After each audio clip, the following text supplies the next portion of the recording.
SJC-11097, Commonwealth v. Kenston, Scott. Good morning, still morning. Barely. Why don't you wait a moment until everybody knows, even though everybody already knows your name, we'll make sure that the record so speaks. Okay, Mr. Wood, please proceed. Thank you. May it please the Court. Chauncey Wood for the appellant, Kenston Scott. This case comes to the Court in a somewhat unusual posture. The trial judge has already granted our motion for new trial. The Commonwealth has not appealed that decision. We are challenging the trial judge's denial of our request for a directed verdict on the first-degree murder charge because we say no reasonable jury could have concluded that there was sufficient evidence to support the charge of first-degree felony murder. But in your reply brief, you seem to concede. Yes, I wrote, I recognized shortly after I wrote that was ill-considered. I filed a 16L letter, and I thought better of it. Thought better of what? Of my concession. Oh, you did. So you're not conceding anymore. I'm not conceding anymore. No, it's a good that takes care of my notes on this. I wrote a 16L letter. I teach myself never concede anything. No, so seriously though, I think that the concession was ill-advised. First of all, an armed robbery. There was, in fact, no taking of property. So it couldn't be an armed robbery to support a felony murder. The Commonwealth has... Attempted, right? The Commonwealth argued attempted armed robbery. The statute, felony murder statutes, the murder statute, 265 Section 1, seems to suggest an attempted crime. Well, it states it, doesn't it? Commission or attempted commission? That's right. Yes, sorry, it doesn't suggest it. That's right.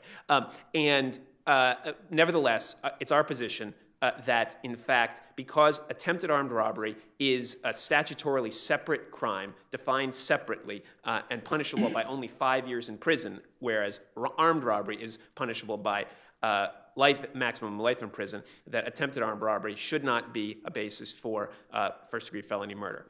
I recognize that that is a perhaps troublesome argument. That's our position, and we're sticking to it. I'd like to focus right now on the second issue, which I bring here for judicial economy reasons, the motion to suppress. This is something like a law school exam. There were 3 different bases for the suppression of Mr. Scott's statements. Before you get there, in terms of judicial economy, let's assume that you go back to trial and your client's found guilty of first degree. Yes. And then you come back here. Right. If we decide this motion to suppress now, what do we do when it comes back to us after the conviction? If you grant the motion, if you reverse the denial of the motion to suppress, we're very happy. We go back to trial and we win at trial, and you'll never see us again. Right.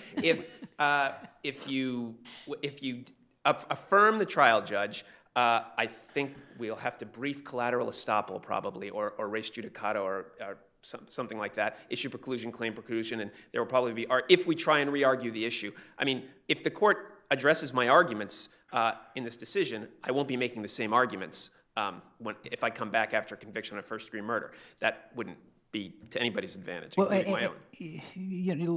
You really don't even have an appeal before us now because you got your motion for a new trial. But I guess what it comes down to is you could file a petition before the single justice or a motion to dismiss on grounds of double jeopardy, that the motion for directed verdict should have been allowed. Isn't that really the only issue that's before us right now? Well, I didn't honestly follow your question entirely. I think that we are clearly before you on the allowance, on the denial of the motion. Well, I think I take your point. What the proper procedural avenue is for appealing the denial of the motion for directed verdict, whether that's to the full bench or to the single justice. So you're here in front of us. We're here now. And if you had to start from scratch, you would be here eventually on that issue only. So, which issue? On the double jeopardy issue. You mean directed verdict? The directed verdict. Well, I don't follow that question. We filed we clearly appealed that. That's right, and we appealed that, and we recognized that. But you got a motion for a new trial allowed. Yes, it was a 2-part motion. That it was a motion for a motion for judgment notwithstanding the verdict, and in the alternative, a motion for a new trial. We filed those simultaneously. The trial judge denied the first part, motion for judgment notwithstanding the verdict, which we appealed. We're here. The second part, he granted the motion for a new trial. We say we don't want a new trial. Not good enough. Greedy. We're saying we want motion for directed verdict allowed, or motion for judgment notwithstanding the verdict allowed. That's why we're here. Yeah. But in the interest of judicial economy, we think that it's appropriate, given that we're here, to address the denial of the motion to suppress. Because if you win, it won't have to be retried a third time. I mean, A second time, but well, it's we've only had one trial. yes. Well, that would be true with every motion under Rule 15. Your right to an interlocutory review, it goes through the gatekeeper, it goes through the single justice.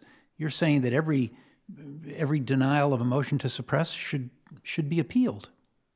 I'm not saying that. No, I'm saying that because I'm here, I might as well raise this other issue. I'm trying to further the interest of judicial economy. If the court, I mean, obviously, we could just say we're only answering question one. That's Stop right. right there. That's right. Exactly. That's precisely the point. I'm not saying you have to answer this question. I'm saying we're here. I want to try and avoid an extra argument about this if we can. And it's possible, right, that I think Justice Botsford made this point, I'll repeat it, that if I win here today, that we won't have another trial. That's possible. It might either allow us to, well, we don't know, but it's possible that we might have even less use of judicial resources. That's why I'm here. So very briefly, there's a whole bunch of points. And chronologically, I proceeded in my briefing chronologically on this stop, the suppression issue, but in fact, as you get deeper into the stop, the arguments become stronger. So rhetorically, it's a bit of a challenge. But there's the demand for the identification at the moment that he is stopped for the seatbelt violation. We say that that is a violation of the Fourth Amendment. The case law in Massachusetts is against us. We're preserving it for federal constitutional purposes. We submit that that's a violation of his Fourth Amendment rights. The second argument, he issues it when he discovers that he has been given a false name. He issues an exit order. Get out of the car. We're going to take this further. We submit that is not supported by reasonable. What's he supposed to do? Doesn't matter. Oh, I'm sorry. Go ahead. Go ahead. No, you go ahead. Why does it matter? Why does what matter? If he said, stay in the car, I'm going to go back and check. Why does it matter that he ordered him to get out of the car? Well, this court has quite clearly said that it's a big deal. It matters a whole lot when you order somebody out of a car. When a police officer orders somebody to get out of a car, that matters a lot. How does it matter here? It matters for Fourth Amendment and Article 14 purposes. He's still seized whether he's told stay put in the car or stay put standing next to the car. He's still seized. Well, that's an interesting Reasonable question. suspicion. Right. I mean, the case law draws a clear, makes a clear. The case law clearly talks about the significance of exit orders. So I think Your Honor makes an interesting point that we could have argued this in the alternative that he was seized if the officer orders him to stay in the car. I think it's actually more problematic, more of a violation, more problematic for the defendant's Article 14 Fourth Amendment rights perspective to be ordered out of a car. I think that's probably more of a violation of your rights. But in a suppression context, usually it makes a difference because getting out of the car then led to something else that's going to lead to some evidence that was found. Right. Yes. The getting out of the car here doesn't do that. That's a good point. I think that in either event, whether if this had in fact gone as stay in the car, I'm going to go do something else. Well, you're right. It didn't because it didn't lead to him giving more information. It's not significant. But either way, he's seized, and arguably, and our argument would be the same that there was no reasonable suspicion of a crime at the moment he was seized, either because he's ordered to stay there, which didn't happen, or he's ordered to get out of the car, which clearly did happen. That everything that proceeds from that point forward is a violation, is suppressive. But so, all right, I accepted that. But on a reasonable suspicion, I mean, sometimes people get frozen just on a Terry stop, right? Yes. So he's trying to find out who this person is. Is he not entitled to do that, he being the police officer? The officer is certainly entitled to try and find out. If the question is not whether the officer is entitled to try and find out, the question is whether when the officer's actions violate or are consistent with the defendant's Fourth Amendment Article 14 rights, and if they are not, what is the remedy? Well, all right, but here you have somebody who gives two false names. Yes. So where does that leave the officer? Sorry, I guess that's it. Right. The question is, well, at the time, the question is governed, the question is, does he have reasonable suspicion of criminal activity? And that's the question. If he doesn't have reasonable suspicion of criminal activity, at the time this happened, the officer is essentially out of luck. Now, if this had happened today, this is an interesting point.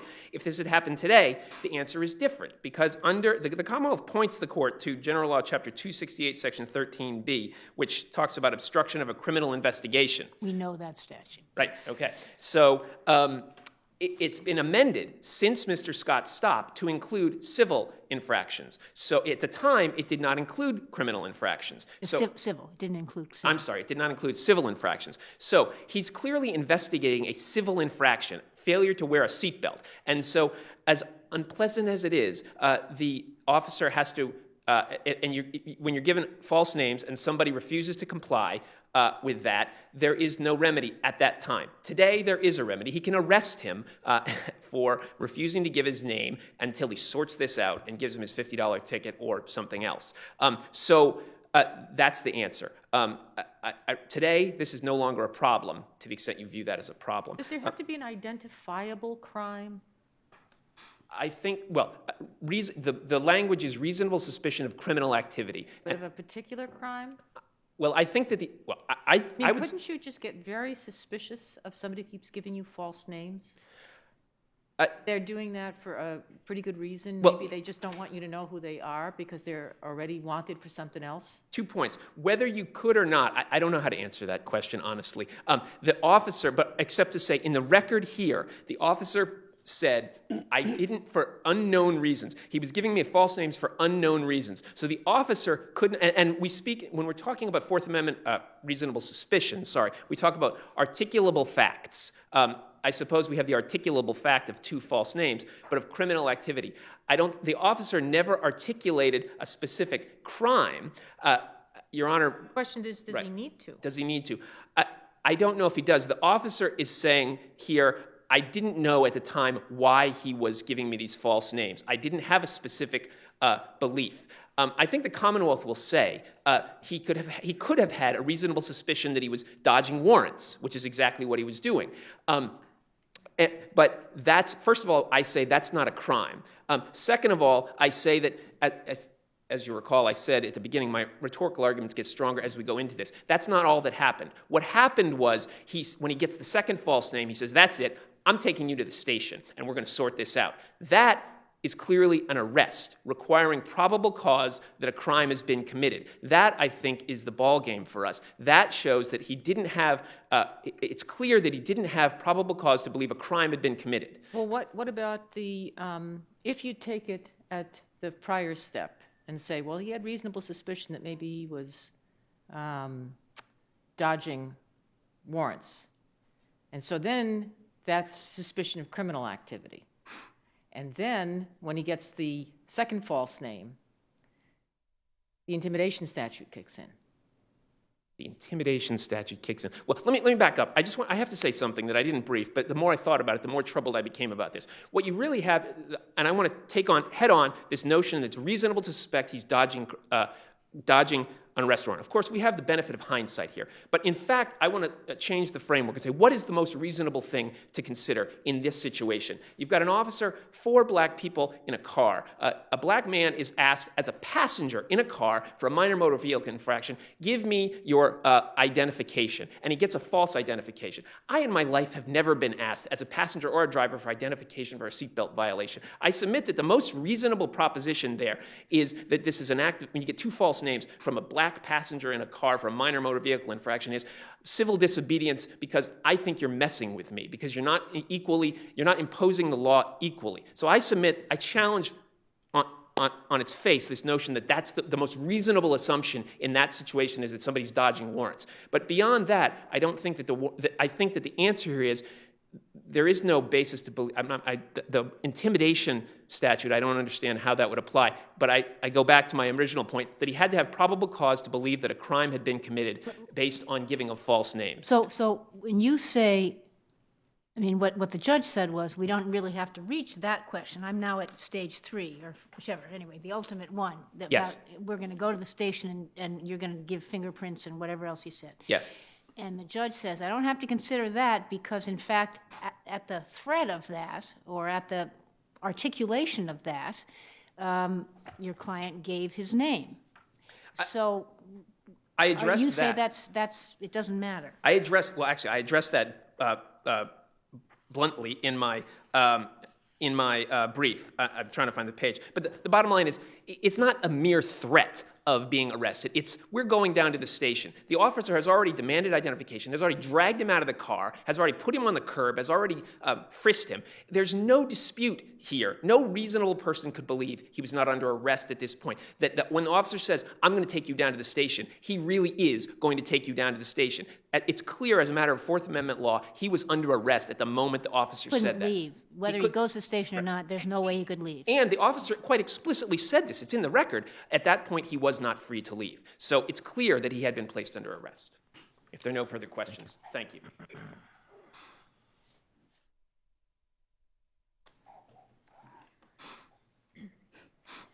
Excuse me. Good morning.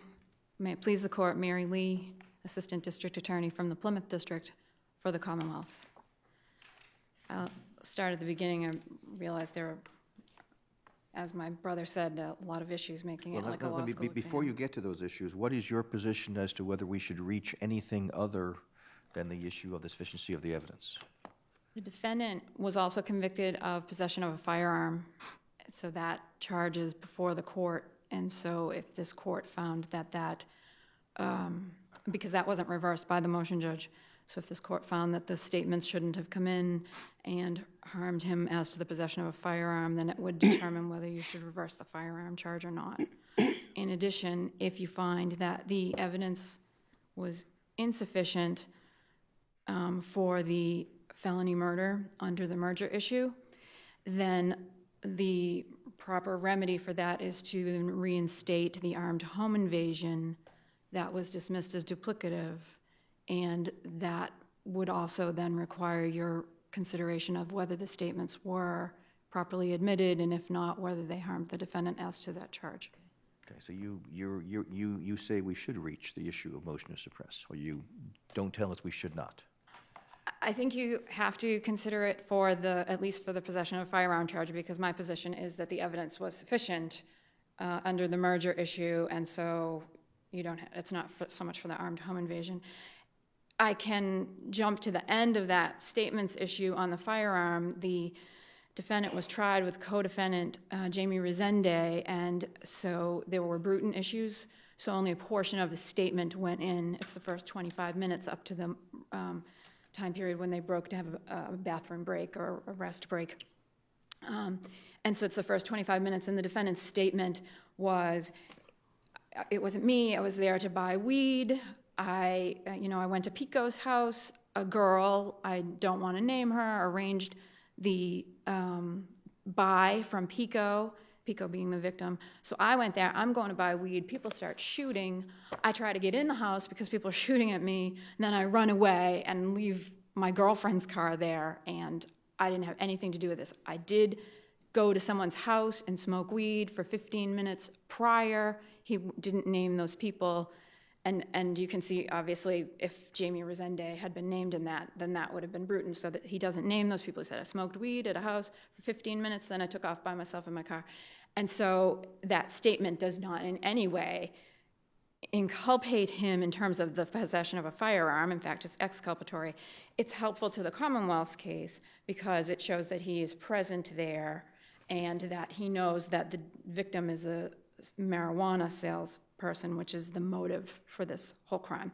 So it's not completely exculpatory. It has inculpatory portions to it, but I would suggest in those circumstances, it's an exculpatory statement, certainly onto the firearm, and so it would not require a reversal of the firearm, even if it was improperly admitted. Commonwealth's position, as you've seen in my brief, is that it was properly admitted. So can I go back to the first issue? And Mr. Wood says he conceded in error. And if I understand your position about that, is that there may have been an error in the instructions, but there was plenty of evidence that there were two separate incidents here, so that it would be appropriate, if instructed properly, to have armed home invasion be the predicate felony for the felony murder. Yes, that's my position completely. And I wanted to argue that because I don't want the Commonwealth to be precluded from putting the armed home invasion as the underlying felony at any future retrial. So, not to waste your time, but I'd like to talk about it. So what do you say to Mr. Wood's? Okay, and I accept that. No, the evidence that supports that, and the trial judge, Judge Chin, was correct in this. The victim's girlfriend, Julia Codling, testified. She was awake. She was at the window. Her boyfriend had told her to stay in the other room because there's this, 12:45 knock at the door or doorbell. So when things start going badly, she sees the defendant outside. She identifies the defendant. She sees him on their phone, and he says, he's here. I don't know whose phone it is. He's on a phone, and he says, he's here. And she realizes something is afoot and starts to call to the victim. And it is too late. And she describes a struggle at the door, which is heard by her but not seen. And you can find this in transcript 3, pages 121 to 122, and it's also described by the motion judge, who is the trial judge. And so she says she hears a struggle, and it sounds like they're trying to get in, and the victim is trying to hold the door shut. And then it is followed immediately by gunshots, and she goes and hides. So I would suggest those two instances by themselves support two instances of two separate and independent assaults. One, the trying to get into the house by merely pushing, and two, the gunshots. But I would also like to point out about the gunshots in this case, because I've been looking at the merger cases. And most of the merger cases have one incident. And Gunter is a little different because you have, the one shooting of Gunter's victim, but there are 3 other victims who are assaulted, but not shot. But in this case, we have 10 gunshots from 2 different guns. And so the gunshots themselves, with the ballistics evidence, would actually support more than one assault. One gun has 7 casings out on the, and this is described in my brief at pages 20 to 21 on the facts and page 27 of my argument. So there's 7 casings from one gun outside on the walkway, and 3 bullets from that gun are in the door, and the glass on the door is broken. And then you have the welcome mat has been slid into the doorway where it normally would be outside. And the defendant's phone, and we were inferring it's the defendant's phone, that telephone number was on the rental agreement of the car. It has his girlfriend Tiffany's phone number on it. Or it either has his girlfriend's Tiffany's phone number or her mother's phone number. Both phones had a Tiffany phone number on them. So this phone that we infer is the defendant's is inside the victim's home. And so I would suggest that supports an assault to get in on the armed home invasion. And then the second gun has 3 bullets that we were able to recover. One is in the victim, causing the fatal wound. One is in the kitchen counter that's beyond the victim's body. And one is in the floor inside the house. Is it clear that the bullet that killed the victim did not pass through a closed door? Because I don't know that that's clear, because the glass on the door is broken, and the ballistics expert talked about how casings bounce and how he could not say where the people were standing when the guns were fired. In addition, those gunshots that I have just described, those 10 fired shots that we recovered evidence of and put evidence in at trial, those weren't from the victim. The victim has a .357 that's between his legs, and it couldn't have fired any of those bullets. There's another gun in the house. It's a Glock.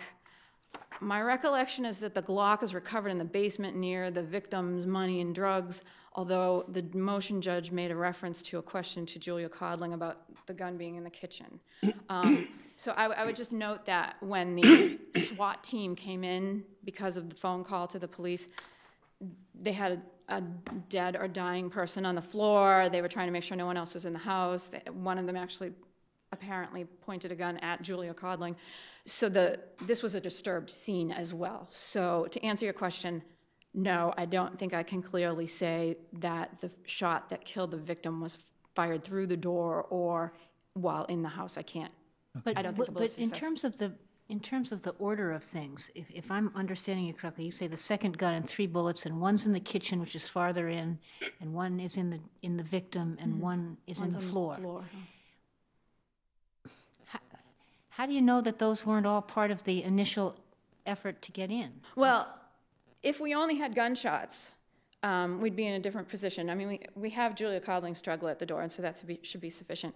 But that evidence supports Julia Codling's testimony that they were using force to get in the house, that they actually did get in the house and shot at the victim.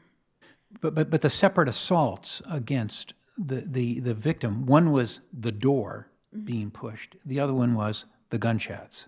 Oh, I see. Right, that's a very clear way to look at it. That's the way the judge looked at it. I guess what I'm asking the court, and I didn't really draw this out in my brief, but as I was looking at the case law, they're talking about like one gunshot, like Stokes, the guy points a gun and it's one gunshot. I mean, there are 10 possibly fatal assaults being done here, only one of them hit the victim, and to call that one crime seems inaccurate. I mean, if somebody shot at me 10 times, they could have hit me 10 times, and so isn't that 10 assaults? So I understand the purposes of the merger doctrine, and I'm not necessarily asking you to extend the law, but I'm asking you to consider this is not a situation like Stokes. It's a unit of prosecution. I mean, if somebody shoots you with one bullet or somebody shoots you with one of those automatic rifles that discharges 50 bullets in 2 seconds.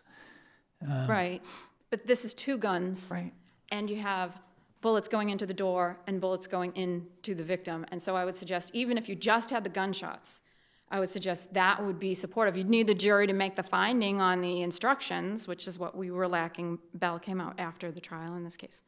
So on the status, as this case goes back, if we do nothing, how will the felony murder be tried? So the felony murder would be tried based on the underlying armed robbery that is incomplete. Attempted, yes, and the execution or attempt of an armed robbery and an armed home invasion. And right now, it would be also an armed home invasion, Yes. or did the court rule that? I don't understand. So what's the effect of the court's ruling here with respect to the armed home invasion? New trial. The armed home invasion is currently it was dismissed as duplicative when the defendant was convicted of murder. And my preference, I think because I'm an appellate attorney. I'm trying to think what you're asking us to do as a practical matter. My preference is always that they don't dismiss it until after your 33E review, that it holds off, and then you vacate the underlying felony. But here, on the Commonwealth's motion, they dismissed the unarmed home invasion. So you're saying that has to be undone? And the Commonwealth's position is that the armed home invasion would get reinstated and should be evidence of his armed home invasion. And that it can be an underlying felony. And that it could be the underlying felony. and it can be a separate conviction. If we get both armed robbery and armed home invasion, we could have separate convictions. And what if you only get assault, armed assault? Armed home invasion, then armed home invasion. Well, isn't the discussion about merger, doesn't that also dispose of whether or not there can be a separate conviction for armed home invasion? If we get an armed robbery. No. Let's say they don't come back with that. So we get the exact same thing happens? That we get an armed home invasion and a felony murder. But the jury has been told you cannot use the same actions for the indictment charging armed home invasion as for the underlying felony, the predicate felony for the murder. Yes. The jury could, I suppose, theoretically come back and say, A, felony murder by reason of armed home invasion, and B, armed home invasion based on a separate act. Yes, they could do that as well. That actually hadn't occurred to me. But yes, it So, could. so can I go to the motion to suppress, which we may not get, but I just want, Yes. Mr. Wood's last point, or the final issue. Wiretap? No, Oh, I'm sorry. I'm still on the actions of the police officer at the scene. That's my. Okay. No. So why wasn't it an arrest when he says, you got to come right down to the station and we're going to sort this out, da-da-da-da? Well, he says to the defendant, he doesn't say you're under arrest. He says, if No, you he don't tell doesn't me your say real it, name. but why isn't it? He says, if you don't tell me your real name, we're going to go down to the station, fingerprint you, and find out what your real name is. Right. And I would suggest that when you do, I likened it to show-ups for identification. And those only require reasonable suspicion. So you say, stand right here, and maybe it's 20 minutes, maybe it's half an hour, you stand right here, and the witness comes up and looks at the guy and says, that is the guy or that isn't the guy. But this is physically transporting him to the police station I and understand. then fingerprinting him. But the defendant's suggestion at the motion hearing and what's inferable from his brief is that tough luck, Commonwealth, you under GOE, you have a right to ask for a name, but we can give you a false name and that's your problem. And everyone else in the car gave their true names and the defendant did not. And the motion judge found that this was reasonable inference that crime was afoot, and I suggest that that was a correct inference based on the 268 section 13B as it stood at the time. I realize it's been amended, but as it stood at the time, because it's direct or indirect, willfully misleading a police officer, all of those are absolutely correct. The only thing that's in question mark is whether the defendant was acting with the intent to impede a criminal investigation. And I would suggest that's a reasonable inference from giving two false names. So what is this like a show-up? I don't get that, because a show-up has an underlying purpose. You're taking the defendant, there are all these policy concerns about having an identification at or close to the time when a crime has occurred. We don't have that here. So I don't know how you can make that distinction, describe this as a show-up rather than an arrest. The reason I say that is because my description of the facts just now, I suggest, is reasonable suspicion of Chapter 268, Section 13B, a crime, obstruction of justice by willfully misleading the police, because the only thing that's a question mark there is whether the defendant is acting with the intent to impede the criminal investigation. What criminal investigation? What's the criminal investigation? Well, that actually harkens back to a question from Justice Lenk earlier. Does the police officer have to know exactly what crime that is? And I would suggest that he doesn't. There's a reasonable inference based on specific and articulable facts that crime is afoot. Why does there even have to be a specific crime? I mean, isn't it the case that the officer, in order to write this citation, needs the name of the individual and can act reasonably in order to get an accurate name? Yes, and he's tried twice nicely, and the defendant has refused. Instead, hasn't just said, I'm not telling you my name, he's given false names. This is a little bit like, we can do this here, or we can do this down the station, kind of. Yes.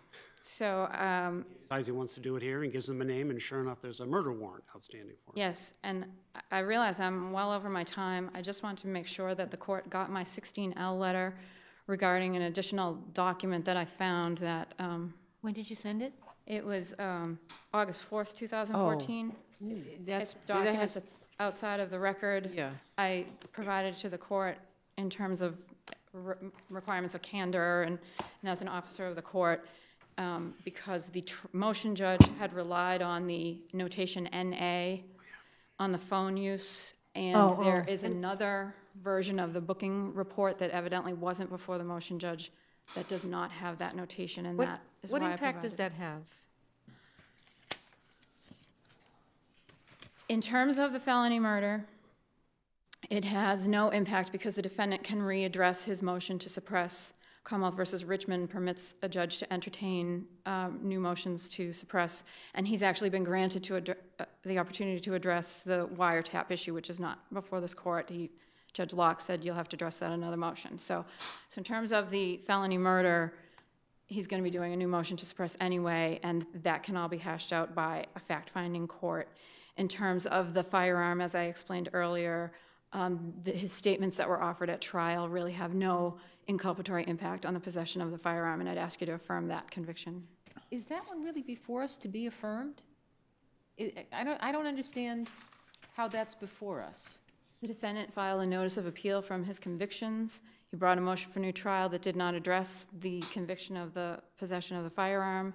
Then he filed a notice of appeal from the partial denial of his motion for new trial.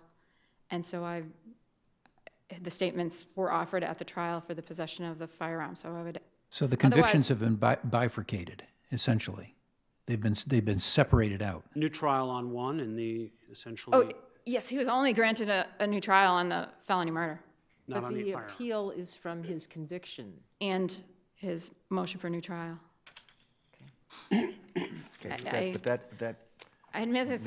but well, now it's especially confusing because you're saying to us we need to address the motion to suppress with regard to the firearm conviction, but then you're also saying that the judge may be holding a new hearing on the motion to suppress with respect to the felony murder.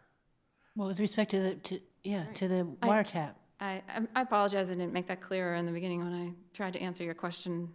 I wanted to note that he has a possession of a firearm charge and he has a right to appeal on that, and this is the appeal from the possession of a firearm charge. That's puzzling to me that this is the appeal, because I didn't understand it that way. Well, Mr. Wood, if you would write a letter about whether you think this is the appeal from that would be good. Yes, I apologize if I confused Well, the court. actually, Mr. Wood, without a letter, what is your position as to that? That's quick. My position is this is not the appeal. Is this rebuttal? Is this No. This isn't Just for me? This has no name. This isn't a response to a question. My position is that this is merely the appeal from the denial of the motion for judgment notwithstanding the verdict. And not from the conviction on the firearm. And not from the conviction on the firearm. And that you would reserve if and when there is a conviction on the felony murder. Yes, and I would just note what seems obvious to me, that should normally go to the appeals court, not to the SJC, because it's a firearm conviction. Okay, thank you. Thank you so much.